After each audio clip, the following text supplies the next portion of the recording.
Dia para todos aqui, que Deus nos abençoe. E é uma alegria revê-los nesta manhã e ver também pessoas tão amadas do meu coração há tantos anos. E eu estou feliz, muito feliz. Aqui em Mateus, no capítulo 5, é um texto do Evangelho, mais do que conhecido por todos nós, que nos apresenta o conceito que Jesus tem do que felicidade possa ser num mundo caído como esse nosso. O que significa ser feliz na Terra? Ser feliz neste planeta de coisas maravilhosas. Todas essas que são as coisas maravilhosas são o resultado da criação. E tanto mais quanto a criação esteja e fique não alterada pela intervenção humana, mais maravilhosas e alentadoras e felizes são as coisas que o processo natural, fenomenológico da criação nos traz e nos serve. E a maior parte daquelas que significam angústias, dores, perplexidades, sofrimentos, espinhos na carne, agonias, são o produto das nossas interpretações equivocadas, das nossas ações malignas às vezes, das nossas motivações autocentradas, egóticas, narcisísticas, da nossa fome volúpia de poder, de posse, ou da nossa idolatria de prazer, de conquista, de fama, de nomeação da nossa existência sobre a ordinariedade das demais existências, ou ainda aquilo que se vincule a aquisições, a posses, ao poder de adquirir, ao poder de possuir, ao poder de marcar, de definir, de estabelecer coisas como tendo em nós a sua referência última nesta existência. É por essas coisas que se briga, são essas aquelas que se manifestam diante dos nossos sentidos como sendo os objetivos de busca da nossa realização, da nossa felicidade. Inclua nisto aí o pacote, o combo inevitável de, em sendo mulher, ter um marido, de preferência um bom provedor para casa, ou em sendo homem, ter uma mulher, de preferência uma boa provedora para casa. Ou tendo filhos o suficientes para nos darem alegrias na volta do trabalho e não tantos que nos perturbem tanto e não nos deixem trabalhar. E que sejam suficientemente saudáveis para não nos impedirem de viajar. E que sejam meninos inteligentes o bastante para resolverem as coisas com os professores e com os apoiadores e não nos façam perguntas porque a gente chegou cansado em casa. Então, e assim se constitui o cenário da felicidade buscada por quase todos nós. Essa ambição, essa procura, e é essa também a grande frustração. A gente vê, e eu não faço outra coisa, o meu trabalho é ouvir pessoas perguntarem como serem felizes, desde que eu sou muito jovem. Sempre, quase sempre, quando a pergunta não é essa, as questões que são trazidas acabam terminando nessa ansiedade, ou nessa frustração, ou nessa ambição, ou praticamente, eu diria, nesse culto à felicidade, ou à busca dela. O que é absolutamente cultuado, é um grande ídolo existencial, essa necessidade de encontro com aquilo que se chama de felicidade. O problema é que o que se chama de felicidade tem conceitos os mais diversos, sendo emitidos e propalados na história humana desde quase sempre.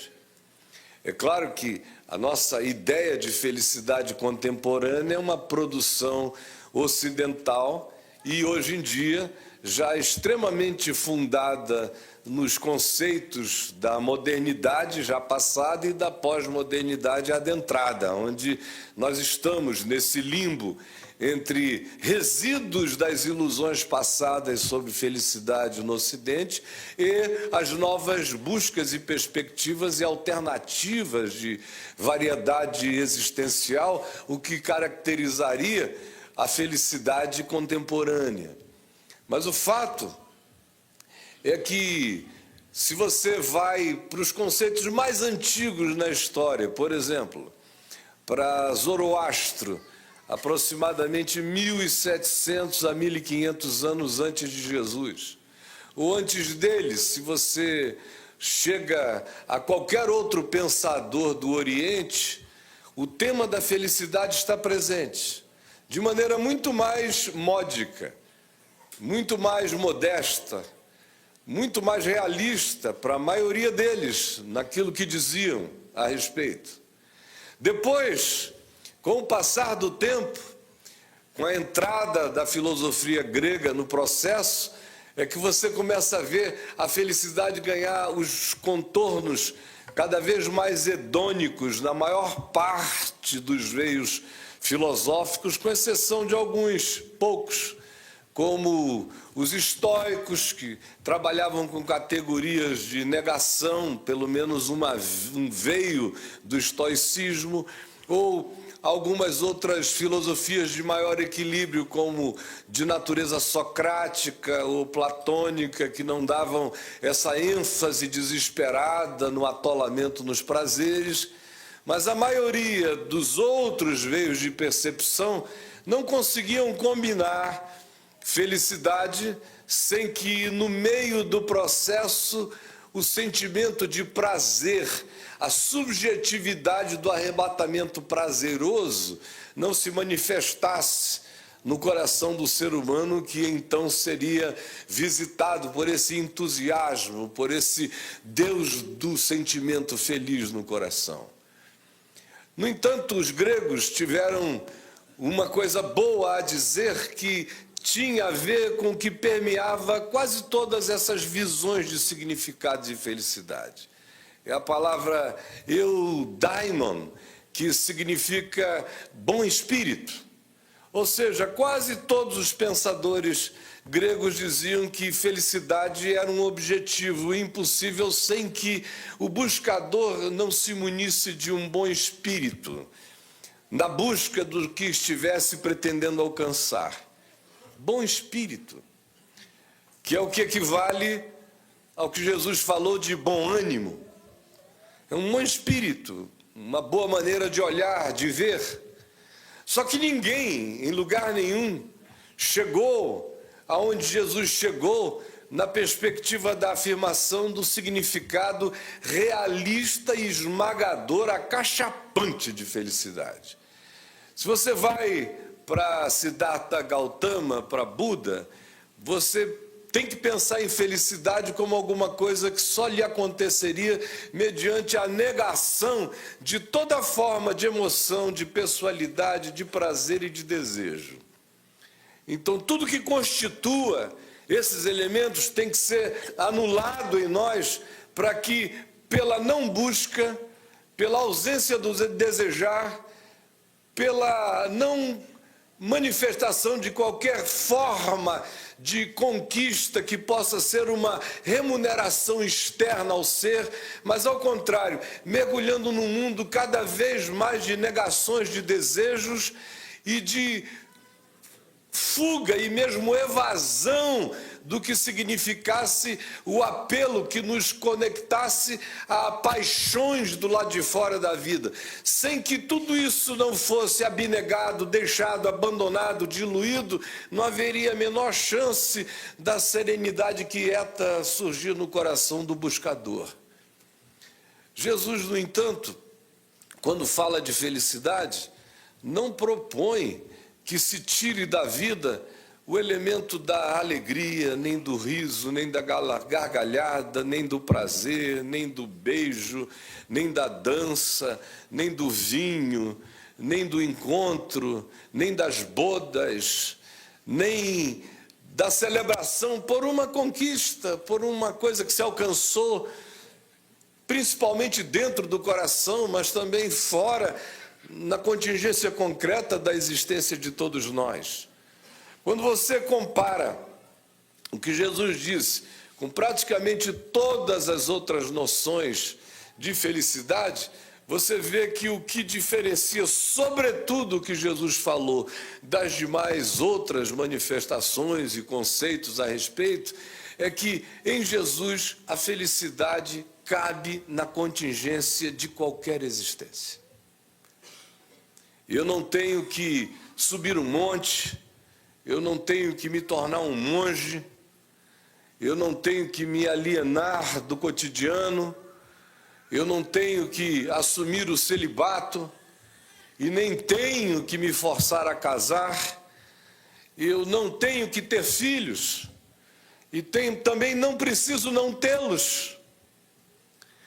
Cabe em qualquer contingência da existência, cabe tendo paz, cabe sendo-se órfão, cabe no ambiente, no mundo, daquele que consegue, que pode, que carrega poderes de determinação, tanto quanto cabe na existência daquele que está sempre sendo determinado por poderes maior do que aquele que ele possui. Portanto, na antiguidade, que é um mundo que cerca o Evangelho, que cerca Jesus, felicidade cabe no coração do homem que tenha e que possua, desde que ele carregue na alma os sentimentos da generosidade, da justiça, da verdade, da sinceridade, ele pode ter, pode possuir e encontrar felicidade. Tanto quanto pode se arruinar justamente por essas coisas, sem que no coração haja a contrapartida desses significados e valores que valem na vida. Ou, de um outro lado, isso pode acontecer na existência do escravo, que servia ao seu senhor, ou poderia caber na existência do marginalizado, e que não tivesse acesso a bens, a consumo, a posições, a coisa alguma, mas no coração dele caberia também.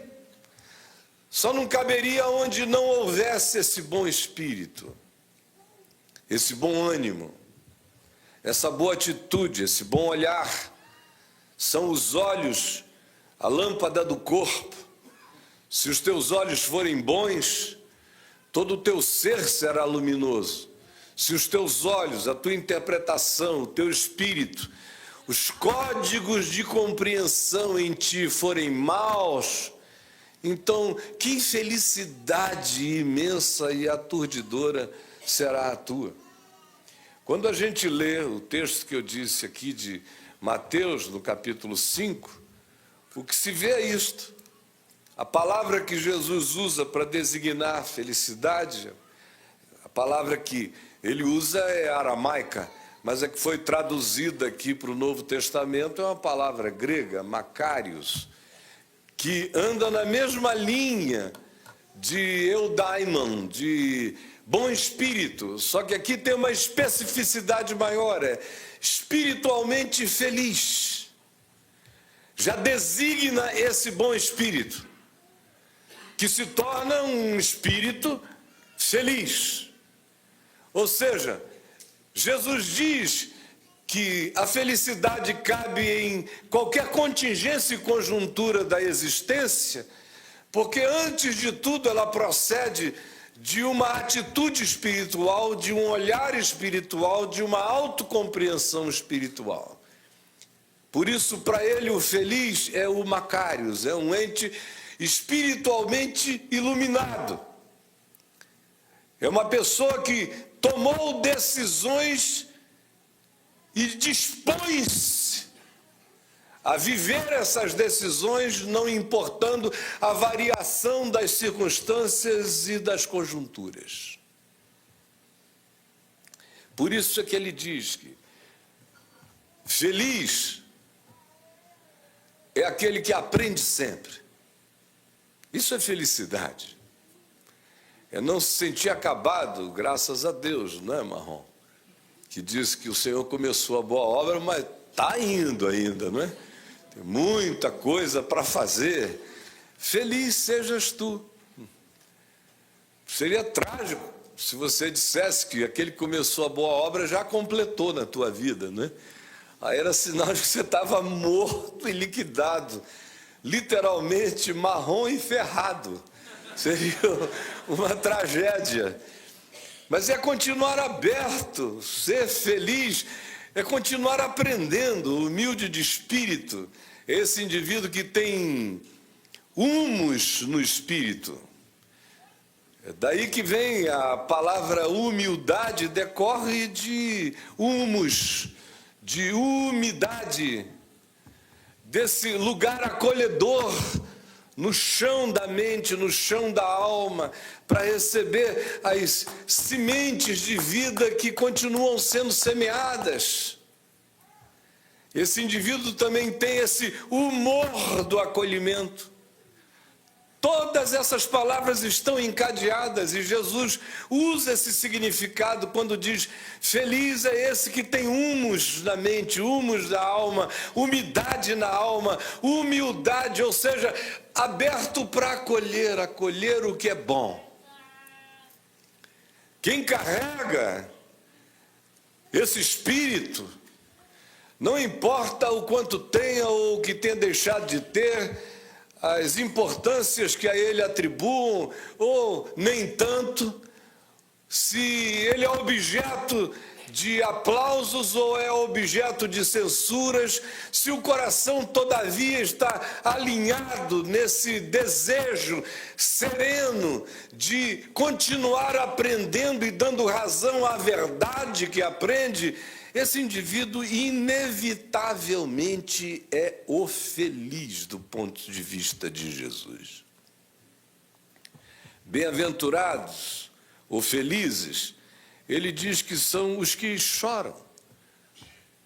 Você veja como em Jesus felicidade não tem nada a ver com ausência de dor ou de desconforto que faça chorar, ou de perda que me leve ao pranto, ou da constatação da desistência de outros em relação a mim, e que me provoque comoções. Para Jesus, a felicidade não precisa da ausência da contrariedade. Como eu não me lembro quem foi que falou aqui, foi o Vavá que, na introdução de uma música, mencionou isso. Tem gente que não pode sofrer uma contrariedade, não foi isso? E a Adriana e eu começamos a rir ali ao lado, porque a minha cunhada, a irmã dela mais velha, nos contou que ela conheceu uma pessoa, mais ou menos da nossa idade, mas já tem uns anos, era da nossa idade há uns 10 anos atrás. Então, aí conheceu essa pessoa e começaram a conversar, e um determinado dia eles marcaram para fazer alguma coisa, jogar uma carta, ir a um cinema, eu não me lembro o que era. E aí ela não poderia ir, surgiu um problema. Ela ligou para o rapaz, e com quem ela conversava sempre, adorava a conversa dele, uma conversa interessante, ela achava inteligente, ligou e disse: olha, fulano, desculpe, aconteceu uma emergência e a gente não vai poder encontrar, eu não vou conseguir fazer isso hoje. Aí ele falou: fulana, eu sou um homem muito bom, generoso, bem-humorado. Eu só tenho um problema: eu não posso ser contrariado. Aí, nenhuma contrariedade que aí me tira do sério. É o que mais ou menos a gente encontra por aí, um monte de gente feliz se não surgir contrariedade nenhuma. Agora, em Jesus, você não só é feliz apesar de chorar, mas o que se insinua aqui é que eventualmente você até é mais feliz quando chora, quando tem essa capacidade, quando tem essa percepção que leva ao choro verdadeiro, não à lamúria, quando tem essa emoção ainda viva em você, quando o cinismo não matou, não esmagou, não dessensibilizou, não cauterizou os nervos da emocionalidade no seu ser. Aí vem Jesus e diz: feliz é esse que não perdeu a capacidade de se emocionar com a vida, de chorar, de responder, de reagir, de se condoer, de se solidarizar, ou de, com imensa alegria, prantear a felicidade, o gáudio, a conquista de um outro, com as emoções do derrame. Jesus diz: esse que assim se mantém será emocional e espiritualmente feliz sempre. Ele prossegue e diz que felicidade ou bem-aventurança é carregar o poder do autocontimento, do autocontrole. Feliz é o que tem autocontrole. O que você não ouve por aí. Quase sempre, das nossas perspectivas de felicidade, o feliz é aquele que não precisa se controlar. Como eu acabei de dizer, aquele que passa pela vida poupado de contrariedades. Agora, esse acerca de quem Jesus diz que bem-aventurado é o manso, a designação da palavra é justamente essa, de alguém que, tendo um poder extraordinário para galopar como um cavalo, é isto que a palavra original designa, esse poder que controla uma fera, uma besta, uma vontade animal poderosa como a de um cavalo. O manso não é inatamente assim.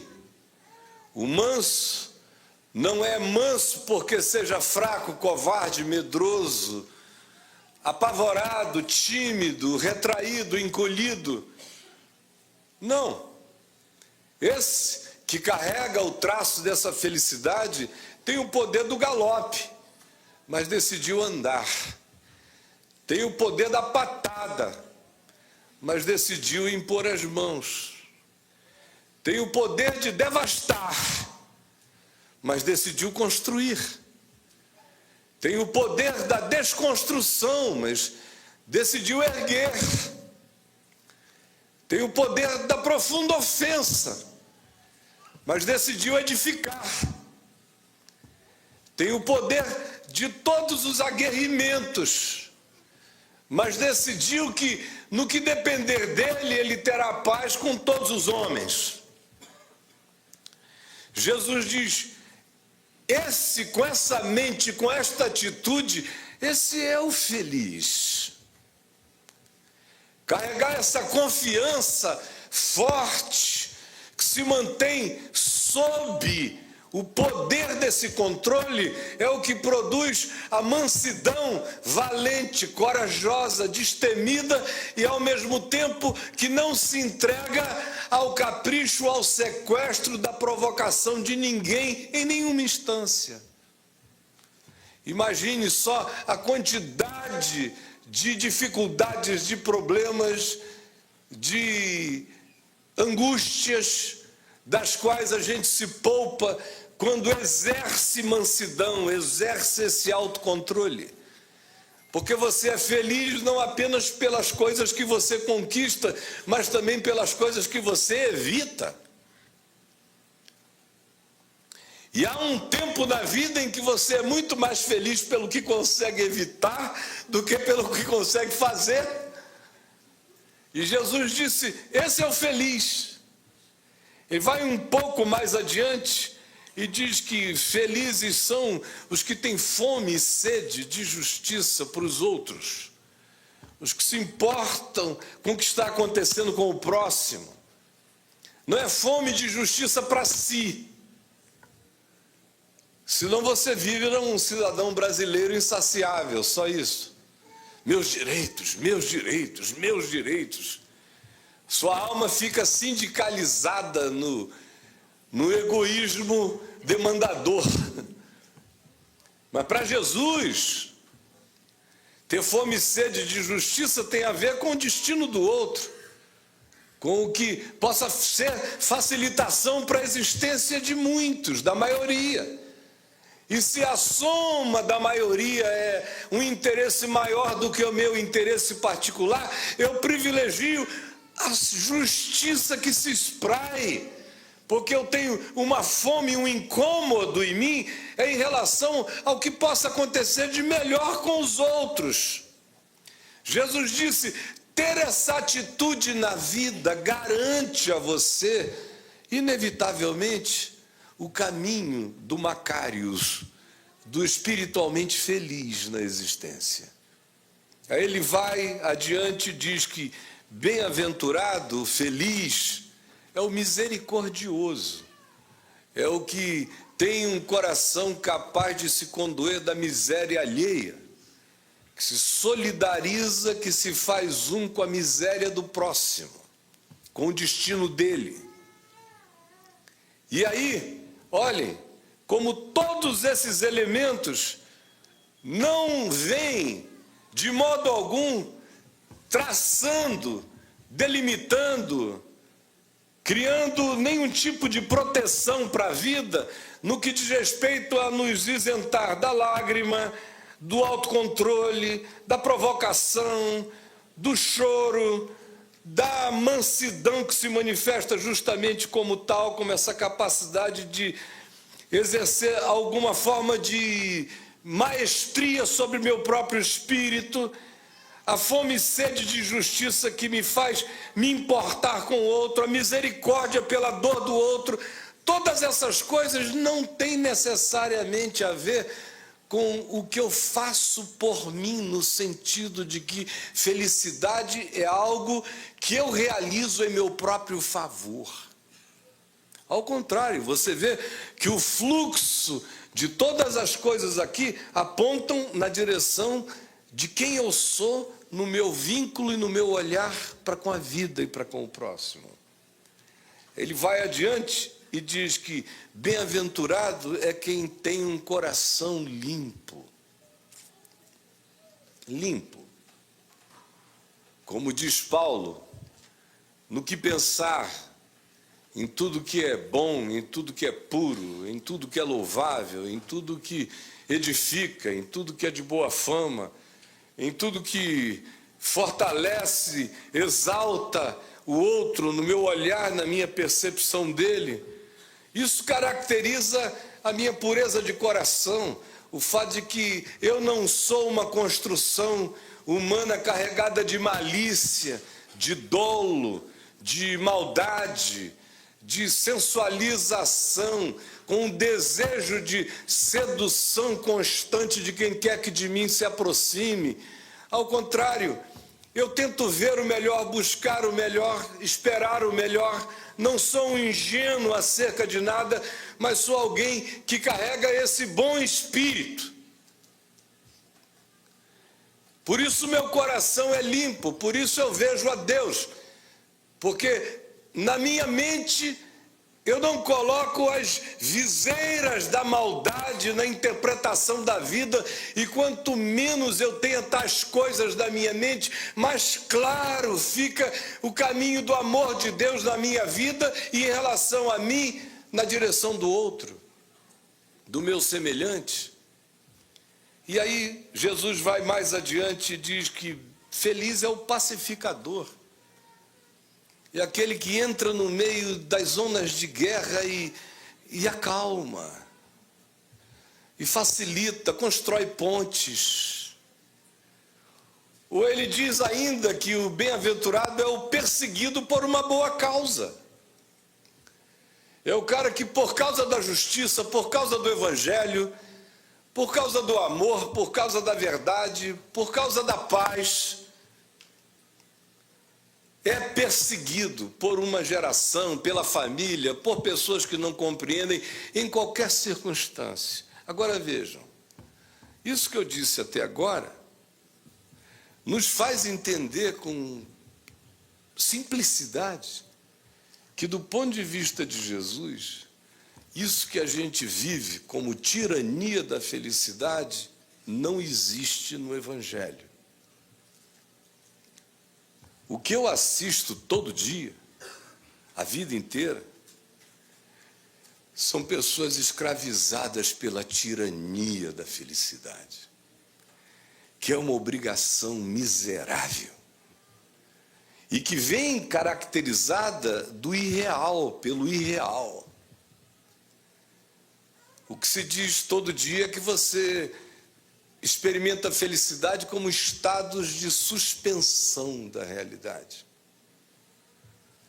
Por isso é que a alteração da consciência por vias químicas é tão desejável para a maioria de nós, porque é o que mais automaticamente favorece uma suspensão da realidade, um estado de euforia química, ou alteração da consciência que nos coloque num estado de dormência, ou algum prolongador orgásmico, alguma coisa que a gente faça, ou a gente tem, a gente possua, a gente ingira, ou algum lugar para onde a gente vá para experimentar com hora marcada a suspensão das contingências da realidade, porque o que se nos ensina é que com o contingenciamento do cotidiano não dá para ser feliz.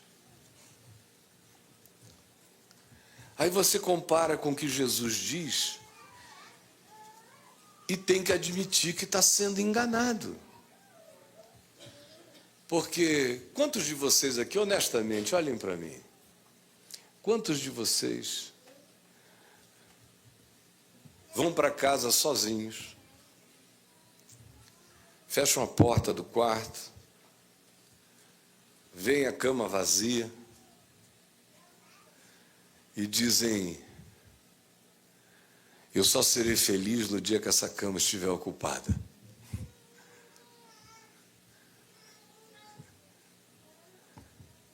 Aí fazem tudo para ocupar aquela cama. Claro que a gente tem 1000 mecanismos de filtro para dizermos para nós mesmos que não foi tão fácil assim alguém subir na nossa cama. Mas é só mecanismo de filtragem ilusiva, porque com filtro ou sem filtro é para lá que o cara vai. Ou a mulher na tua. Porque, do contrário, a nossa sociedade estabeleceu que, se você não tem uma conjugalidade para ser feliz, você precisa ter pelo menos uma namorariedade sucessiva, ou praticar monogamias sucessivas, preferencialmente, dependendo da geração. O bom mesmo não é um casamento, mas é viver uma sucessão deles. Quem sabe de 2 em 2 anos um novo, de 3 em 3. De modo que quando você chega aos 30, você tenha tido uns 12 oficiais e uns curtos de 3 meses, mais ou menos. O que faz da mulher samaritana freira no convento ao lado da sua casa. Mas isso está na cabeça da gente. Eu vejo gente feliz se tornando infeliz porque não consegue ter apetite para perseguir a tirania da felicidade conforme proposta pela nossa sociedade.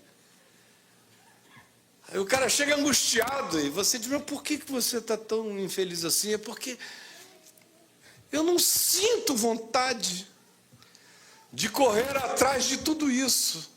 Isso me faz tão mal. Eu devo ser anormal. Que diagnóstico o Senhor me dá? Eu digo, da maior normalidade possível, não é? O que está acontecendo é que você não aceita o caminho da sua própria individualidade, porque existe a obrigação dessa clonagem de conquistas, de exterioridades e de construções irreais, que não são alcançáveis, que não são mantíveis, que não são de modo algum realidades a se tornarem estáveis. Elas no máximo acontecem como fluxos e refluxos, mas felicidade não é isto.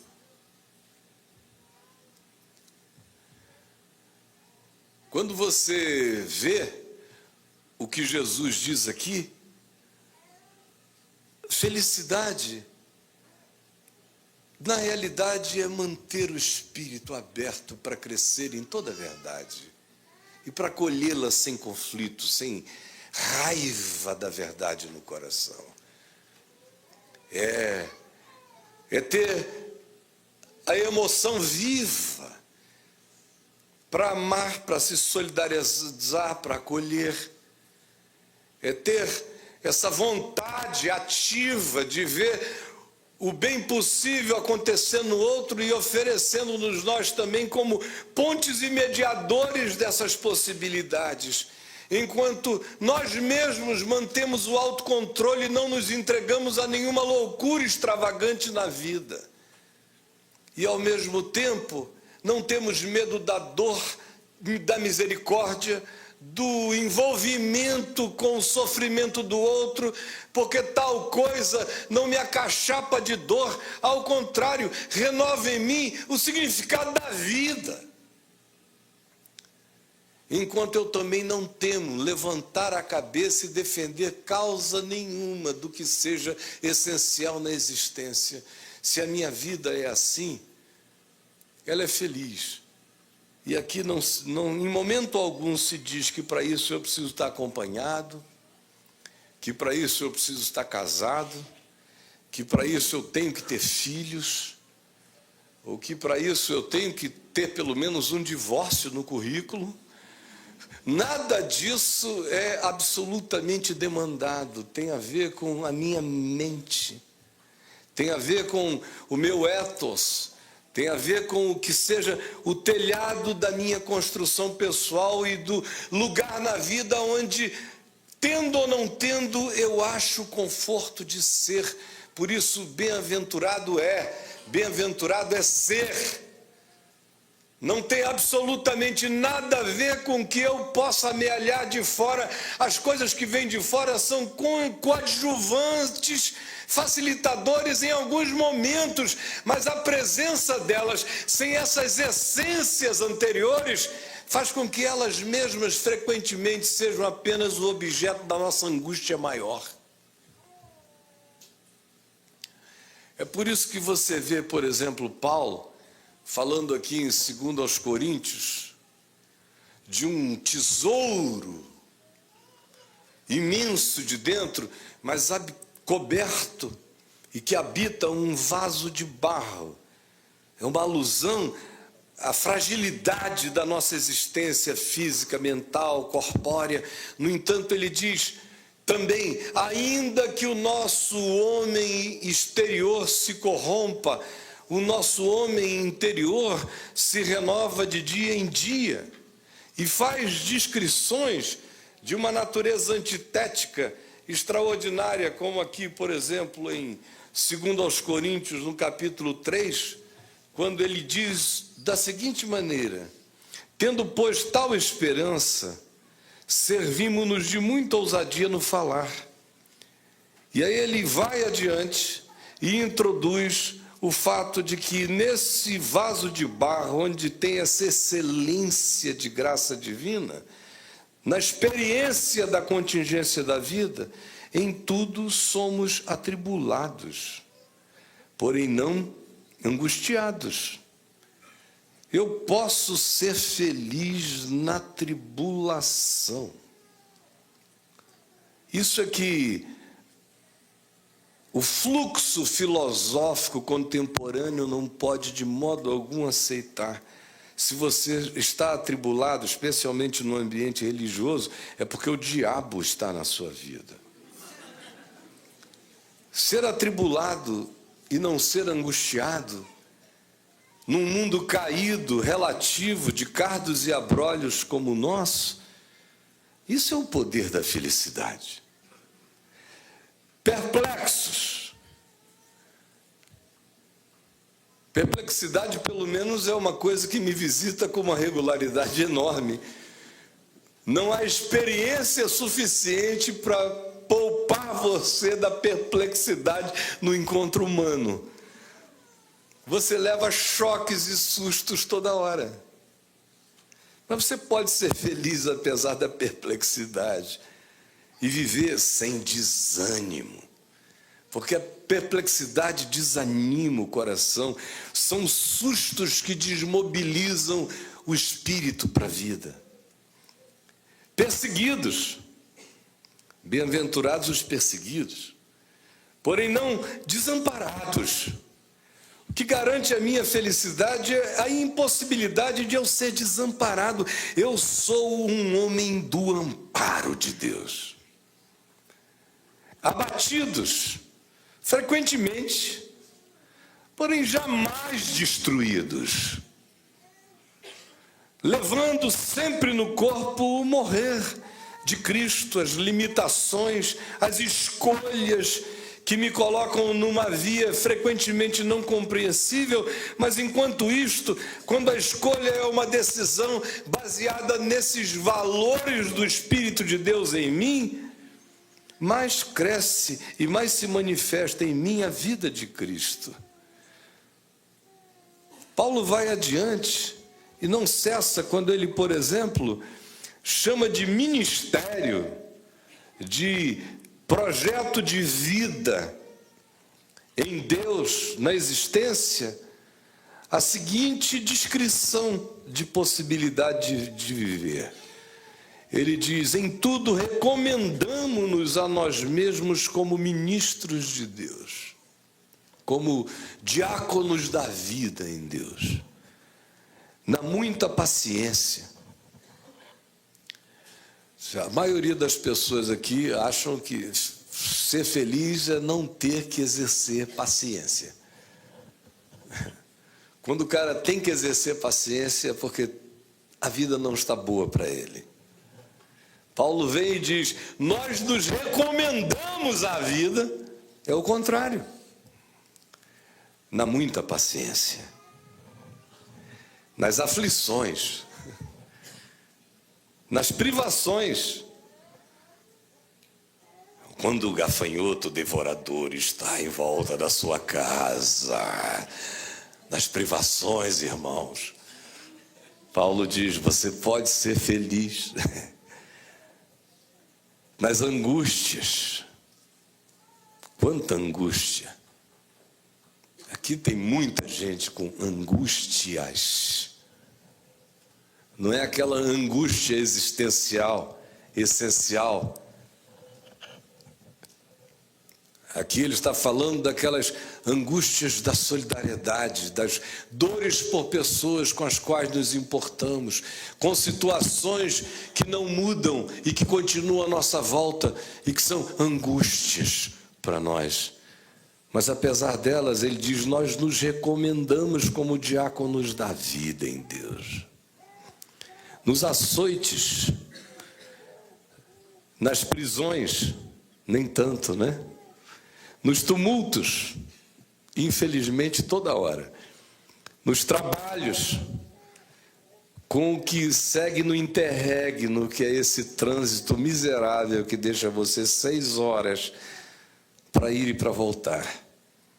Nas vigílias, nem sempre aquelas de oração ou meditação, mas vigílias de uma existência que não pode dormitar, porque tem que manter os olhos abertos, não pode vacilar. Todavia, é possível ser feliz aí também. Nos jejuns, nas privações, ele diz: na pureza, eu me recomendo na melhor atitude pura que eu puder ter para com o meu semelhante, no modo de saber, de aprender, de entender, de passar o que eu sei, na longanimidade, na capacidade de me estender na esperança em favor do outro, na bondade, no Espírito Santo, no amor não fingido, na palavra da verdade, no poder de Deus, seja por honra ou seja quando eu sou desonrado, seja por infâmia que contra mim cometam, ou seja pela boa fama que acerca de mim pronunciem, quando eu sou entendido e tratado como um enganador, ou como quando eu sou visto como verdadeiro, como quem é tratado como um desconhecido que passa, entretanto, sendo bem conhecido, sendo essa apenas a atitude de desprezo deliberado daqueles que lhe enxerguem, não importa, há algo maior em você. Como se estivéssemos morrendo e contudo eis que vivemos, como castigados, porém não mortos, entristecidos, mas sempre alegres, pobres, mas enriquecendo a muitos, nada tendo, mas possuindo absolutamente tudo. A tirania da felicidade é aquilo que, por exemplo, vocês são estimulados todos os dias, até no que chamam de culto e de espiritualidade. Ontem ou anteontem, Adriano e eu estávamos dando uma zapeada de madrugada na televisão e caímos num canal. Eu digo que se estou dizendo isso como uma coisa meio inédita para nós, porque é uma coisa que não acontece na nossa vida, é ver programa religioso. Não. E lá em casa, eu acho que fora os canais a cabo, onde igrejas compram metade da programação e que já estão marcados lá para serem pulados no dial, ou não estão nos favoritos, estão nos desfavorecidos do playlist da TV, a gente não vê mesmo. Mas aqui no hotel não é a mesma coisa, aí você fica catando, entra um UHF, aí vai, aí chegamos lá uma hora que tinha um programa desses, e aí o mote atual, explícito, é o seguinte: Deus só age no Congresso. O Congresso é a congregação, eles mostram. Lotada. Aí vem o bispo e diz o seguinte: enquanto ele fala, tem um telão atrás passando Porsches, Ferraris, Mercedes. Quando a coisa está ruim, vem um Audi. Mas é tudo assim. Aí as casas são casas caribenhas, com aquela piscina toda cheia de curvas, um pedaço entrando no mar, um jacuzzi dentro d'água no mar, um barco na porta, isso tudo passando. E o cara dizendo: você não tem o que Deus tem preparado para aqueles que o amam, porque você não vem ao Congresso. E não adianta entrar no seu quarto e ficar orando, porque Deus não vai atender. Aí ele aponta para o que vai passando. Aí já tem cavalo de raça. Você não pode imaginar o que vai passando ali atrás. É uma loucura. Você tem que vir ao Congresso. Se você ajudar um pobre na rua, não é a mesma coisa, jogou dinheiro na maldição. Se você quiser a bênção do Senhor, você tem que dar no lugar do Congresso, porque Deus só age no Congresso. E Ele nos ungiu para sermos os abençoadores do Congresso e os que recebem em nome dEle a sua dádiva. E aí, a bênção lhe virá. Aí, nessa altura, já passou um cara boa pinta atrás, abraçado com uma loura meio gostosa. Aí já vem, depois de um tempo tem uma cena deles entrando no culto com duas crianças, filhinhas de Trump. Aí vão ali, vindo da torre para entrar no templo. Enfim, o cara vai querendo encontrar Deus e encontra uma opressão desse tamanho, que obviamente vai acontecer na vida de alguns, porque com Deus ou sem Deus acontece na vida de alguns sempre. E esses em cujas vidas isso acontece se tornam, no ambiente do Congresso, nos estimuladores para que a sua otarice, a sua escravidão, a sua demência continue sendo avivada nessa busca das coisas que Deus tem para te dar. Essa bênção de Deus que acaba o mundo, que polui a terra, que engarrafa o trânsito, que esquenta os verões cada vez mais, que atrasa as chuvas, que entope os rios, que mata os peixes, que enche a barriga dos grandes seres marinhos de plásticos e garrafas, de redes e tarrafas, que polui a atmosfera e agora a estratosfera, com lixo, lixo, lixo para todo lado. Mas é a felicidade que o Senhor tem preparado para aqueles que o amam. Onde a oração é algo que, se eu fizer, o livre-arbítrio do meu irmão pode ser suspenso. Vocês já viram isso? O cara está afinzão de pegar alguém. Aí a gente diz, a mulher dele fica sabendo. Aí ela se consagra com as irmãs. Aí começa a orar. Senhor, Senhor, baixa aquilo ali, tira aquela energia, amarra, Senhor. Aí as irmãs perguntam, como é que ele está? Você deve estar bem, porque em casa ele não está fazendo nada, é sinal de que baixou. Olha, há anos eu assisto essas intercessões de pedido de suspensão de livre-arbítrio do marido, livre-arbítrio da mulher, livre-arbítrio dos filhos. Todo mundo pedindo a suspensão do livre-arbítrio do outro. Aí, como Deus não suspende o livre-arbítrio, a culpa vai para ele. Onde estavas tu que não suspendeste o meu livre-arbítrio? Porque nem o do próprio indivíduo ele quer exercer. Até nessa hora chega aquela situação na qual ele ora e diz, Senhor, eu estou indo. Eu estou indo. O Senhor sabe o que vai acontecer se eu chegar lá.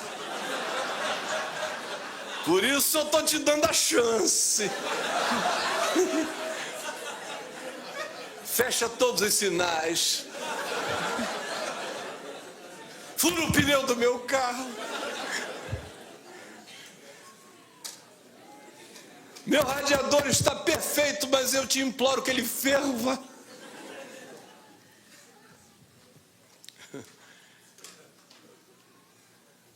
Oh, meu Pai, que a minha mulher passe na esquina agora e peça uma carona. Aí vai chegando perto e diz, Senhor, as tuas chances estão acabando. Ser soberano na minha vida, ó Deus. Aí o cara entra e quando ele está lá,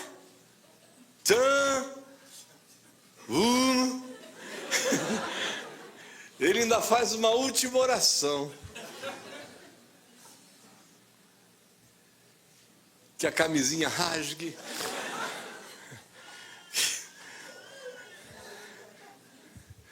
Que bata no coração dele ou dela uma angústia inexplicável, ela sai correndo.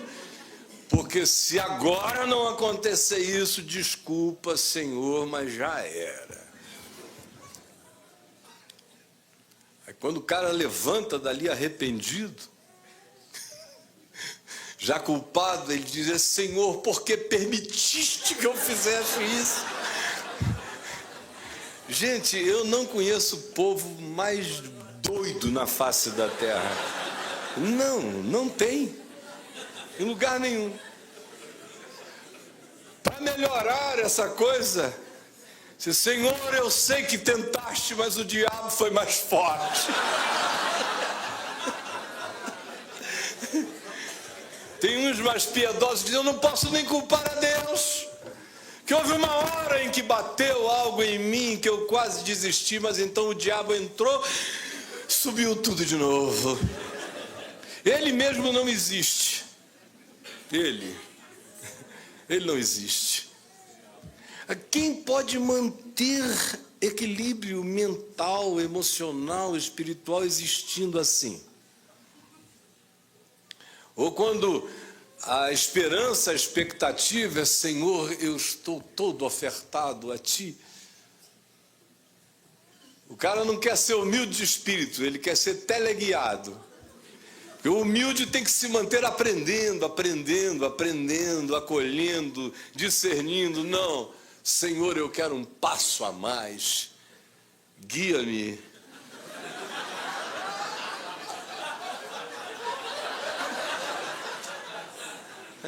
É o que ele quer. Se eu vou partir para as cabeças, se o Senhor quiser minha temperança, me modere na chegada. Do contrário, eu vou arrebentar, vou atropelar, Senhor, meu Deus. Aí a vida se arrebenta toda, é Maria da Penha para todo lado, é uma miséria danada, é BO de ocorrência, é um inferno. Vocês sabem do que eu estou falando. Está cheio de gente com a cara bonita aqui, mas com essa miséria toda na vida. Pensam que eu não sei?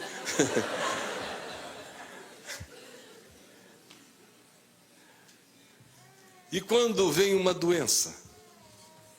Doença e felicidade são incompatíveis também na terra de Deus e do diabo.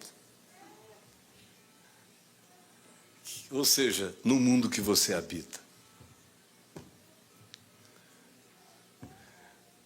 Quando nasce um filho com síndrome de Down, ou com uma doença degenerativa, ou com uma limitação sensorial, ou quando uma pessoa tão gente boa e do bem e amada aparece com um câncer forte, difícil, ou mesmo quando é um fraco, tratável. A multidão das promessas de felicidade são tão falaciosas que a expectativa louca, insana da maioria é que existam dentro de uma bolha que ganhem mais do que imunidade parlamentar. Eles ganhem de fato imunidade em todos os sentidos. Porque se alguma coisa os relativizar, significa que a mão de Deus foi de algum modo levantada por um pouco da vida desse devoto. É um inferno viver assim, vocês não acham? De modo que eu acho que a grande maioria dos que estão aqui são sobreviventes, porque terem sobrevivido a essas expectativas todas, a todas essas ideias, esses surtos, essas induções, essas demandas de que a vida de Deus, a paz de Deus, a presença de Deus, da existência de alguém, implica na supressão de dores, de contrariedades, de fraquezas, de limitações, de impotências, implica na não conexão de coisas que se juntem e que realizem um desconforto maior do que o previsível. Existir sob as promessas dessa bolha é o que causa essa infelicidade miserável na maioria de nós. Dói viver, gente.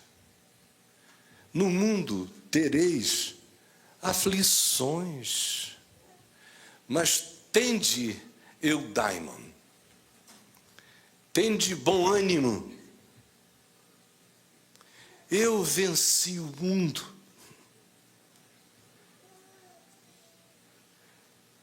Olha só como Jesus foi feliz, não é? Jesus é o típico supra-infeliz do nosso ponto de vista. É tanto que o cara chega e diz assim: estão querendo me fazer passar por Cristo. O que na realidade é o que Jesus diz: seja um Cristo. A gente diz: Deus me livre. Deus me livre. Essa coisa de cristificação para lá, né? Para mim não. O Senhor me salve. Porque o cara nasce e crianças morrem. Você já imaginou o que é você ter no seu currículo? No dia que eu nasci, ou no mês que eu nasci, por minha causa, dezenas de crianças morreram. Por isso eu sou feliz. Celebro o meu aniversário com isso na memória. Mobilizou-se o aparato militar da realeza para me matar.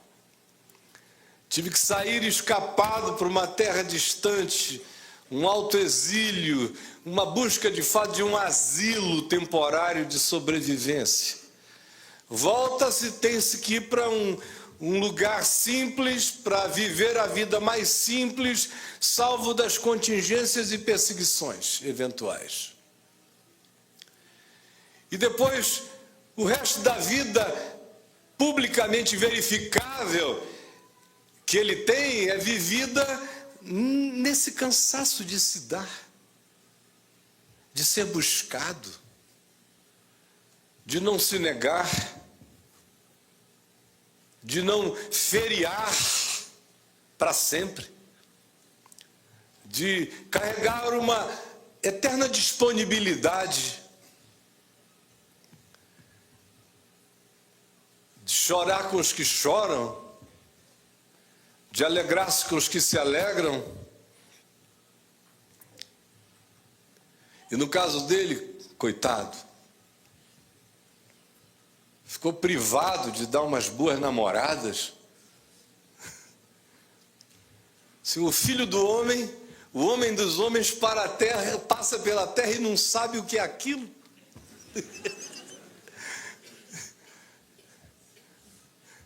E é o meu modelo de felicidade.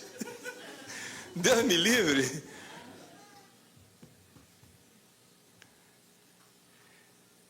Olhem para Jesus.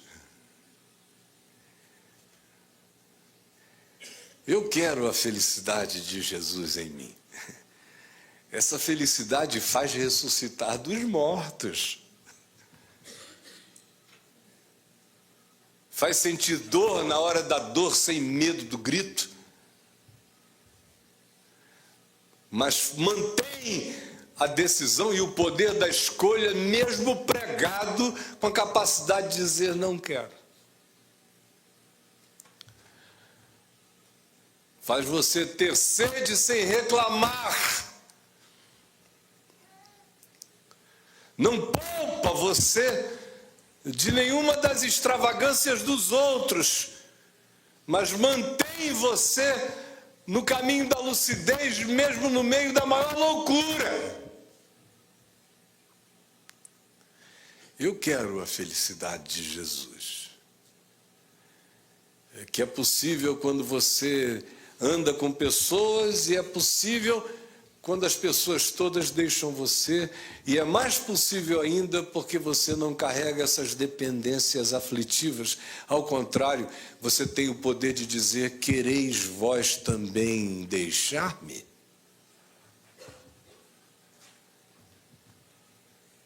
Felicidade é carregar no coração essa capacidade de, acompanhado ou desacompanhado, poder dizer: eu todavia não estou só, pois o Pai está comigo.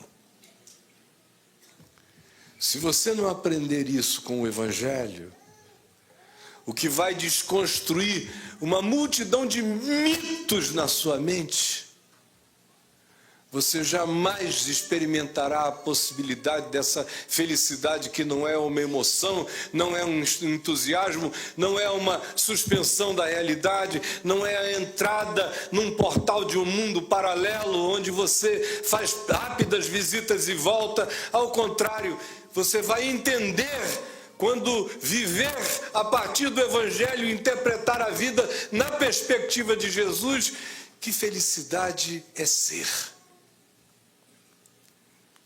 Quando dói, quando não dói, quando pessoas nascem e a gente as acolhe, ou quando a gente as despede, as sepulta até breve no Senhor, felicidade é. E eu quero, concluindo hoje de manhã, apenas deixar essa palavra com vocês. Salvem-se dessa divindade diabólica presente na alma de todo mundo aqui. Tirem desse altar maligno essa deusa perversa que demanda esse culto de sangue da maioria de nós. O cara se esfola, se arrebenta, se dá, se arreganha, se promiscui para alcançar, para ter, para atingir, para possuir, para encher um currículo, sabe Deus de quê e para quê. Enquanto não sabe quem é, enquanto não forja uma identidade, enquanto não constrói um caráter, enquanto não tem a mente alimentada por certezas maiores do que o que passa, e passa logo, e passa breve, e passa rápido, e não deixa nada à nossa volta. A minha oração pelos de mais idade e pelos mais novos é que, de algum modo, essa hora e pouco que eu usei para dizer essa palavra tenha deixado e deixe algo em você que não seja nunca mais arrancado. Você vai chorar hoje mesmo, muita gente vai chorar aqui. Vai ter gente que vai chorar no metrô, no ônibus, no carro, hoje à noite, amanhã, esta semana. Mas e daí? Faz parte. Eu sempre me lembro do meu pai, que passou a vida inteira me ensinando a realidade. Eu nunca conheci uma pessoa mais real, mística e real, quanto ele. E quando ele estava no hospital, já praticamente 2 meses morrendo, morreu muitas vezes e ressuscitou muitas vezes naqueles 2 meses. E experiências extraordinárias de ir e de vir, coisas indizíveis. Um dia daqueles, eu passava o tempo todo com ele lá na UTI. Pelo fato de ser pastor, eu podia ficar lá dentro, não precisava nem sair, de modo que eu ia em casa, tomava um banho, voltava e ficava dentro com ele. E ele com uma tráqueo, já há muitos dias, de repente, à noite especialmente, eu comecei a tentar botar na boquinha dele, lá por orientação médica, uma determinada comida, uma sopinha pela beirada, aqui assim. Aí abria a boca do velhinho e botava um pouquinho na beiradinha. Aí ele ia dando aquela chupadinha, aí fazia: tá bom, pai? E eu botava mais, e essa aí? O cara não estava sentindo gosto nenhum já há um tempo. Quando você começa a dar uma sopinha, é uma ceia de Buckingham para quem está nesse estado. Aí eu fui botando, lá pelas tantas eu animado com a alegria dele, enchi a colher um pouco mais, ela deu uma virada e derramou para o lado de cá, foi para cima da traca, fez aquela lambança, e eu, pai, querendo secar, ele olhou para mim, deu uma piscada e falou, é assim mesmo. É assim mesmo. Gente, é assim mesmo. E quem sabe que é assim mesmo, esse é feliz. Quem não anda em ilusões, esse é feliz. Quem vai aprendendo até com a traque e diz para você, como última lição, não esqueça, é assim mesmo. Esse é feliz. É assim mesmo. Quem enganou vocês? Foi esse falso evangelho, essa multidão de promessas, essas divindades que pedem o sangue, o dinheiro, a alma, o tempo, a frequência, as horas, a vida, tudo de vocês em troca de uma felicidade de olha o que Deus vai te dar e passa. Isso aí é uma felicidade para quem quer estar Ferrari na vida. E eu espero, em nome de Jesus, que não seja o seu caso. Vamos ficar em pé e vamos orar juntos.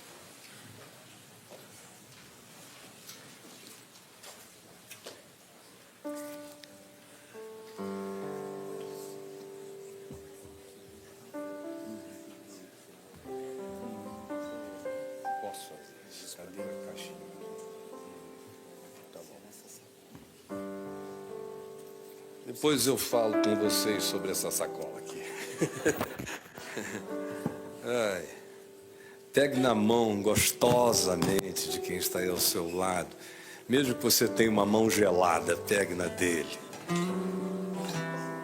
Tem a mão gelada? Você pegou na mão de uma mão gelada? Não precisa entregar quem é o dono da mão gelada. Tem muita gente com a mão gelada aqui. Como é que eu sei?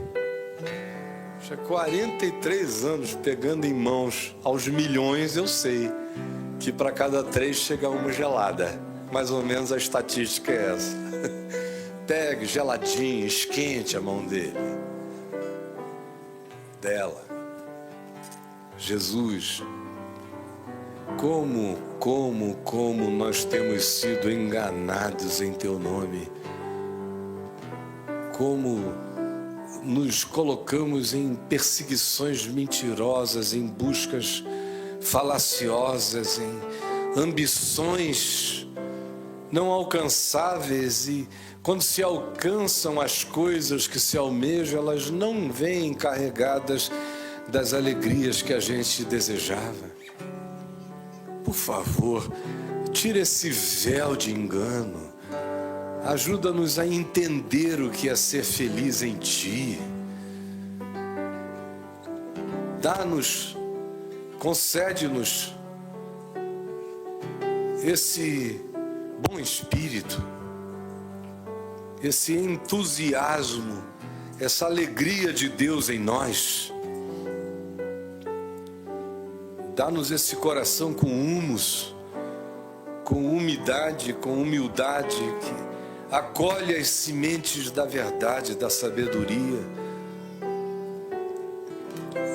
que não tem medo de ser, de amar, de crer, de chorar, de ver, que tem prazer em manter a mente limpa, o coração puro, que não quer receber o galardão dos maliciosos, porque quer continuar vendo Deus na vida. Dá-nos um coração que almeje o melhor para o próximo também, que tenha fome disto em favor de outros, e que essa sacerdotalidade seja o sinal da nossa felicidade, essa capacidade de fazer pontes, de aproximar, de pacificar como um filho de Deus.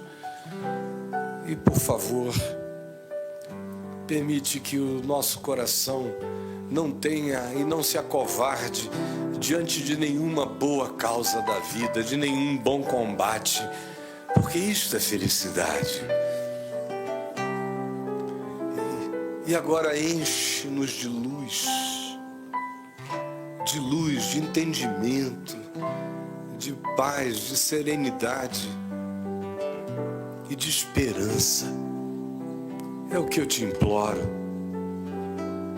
em meu favor, em favor da minha mulher, dos nossos filhos, dos nossos netos, daqueles aos quais amamos, que vivem e experimentam na vida todas as contingências, lutas por fora, conflitos por dentro, mas todos eles estão aprendendo a serem felizes em Ti, sem engano, sem ilusão, sem as mentiras das miragens.